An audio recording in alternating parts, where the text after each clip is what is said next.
Magandang gabi mga kahwan. Narito na ang evening edition ng ating weather update today. Night update sa magiging lagay na ating panahon.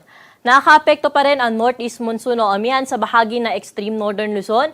Magdadala ito ng maulap na kalangitan na may kasamang mahihinang mga pag-ulan, partikular na sa may Batanes at Babuyan Island. Samantalang sa nalalabing bahagi po ng ating kapuluan, easterlies pa rin o yung mainit na hangin mula sa dagat Pasipiko ang nakakaapekto na kung saan magdadala pa rin po ito ng mga kalat-kalat na mga pag-ulan, mga pagkidlat at pagkulog, partikular na sa may Caraga, Davao Region, pati na rin po sa bahagi ng Northern Mindanao. Samantalang dito po sa atin sa Metro Manila, pati na rin sa nalalabing bahagi pa ng ating kapuluan ngayong gabi, ay may mababang tsansa lamang po tayo ng mga pag-ulan. Pero dito po sa bahagi ng Visayas, pati na rin sa Mindanao, may mga tsansa po tayo dyan ng mga isolated rain showers, dala ng mga localized thunderstorm. Wala tayong minomonitor ngayon na low pressure area o bagyo na posibleng makaapekto sa ating bansa at wala rin ho tayong nakataas na gale warning sa kasalukuyan kaya malayang makakapalaot yung ating mga kababayang mga isda pati na rin yung may maliit na sasakyang pandagat. Para naman po sa magiging lagay na ating panahon bukas, dahil pa rin sa amihan, ang bahagi po ng Cagayan Valley ay makakaranas pa rin ng makulimlim na panahon na may kasamang mahihinang mga pag-ulan o mga pag-ambon. Pero dito po sa atin sa Metro Manila, pati na rin sa nalalabing bahagi pa ng Luzon, generally maaliwalas pa rin ang panahon na inaasahan po natin, lalo na ito sa umaga hanggang tanghali.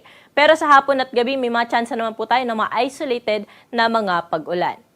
At temperature range po natin dito sa Metro Manila bukas ay mula 23 to 32 degrees Celsius, sa Baguio City 14 to 24 degrees, sa bahagi naman ng Lawag 22 to 29 degrees Celsius.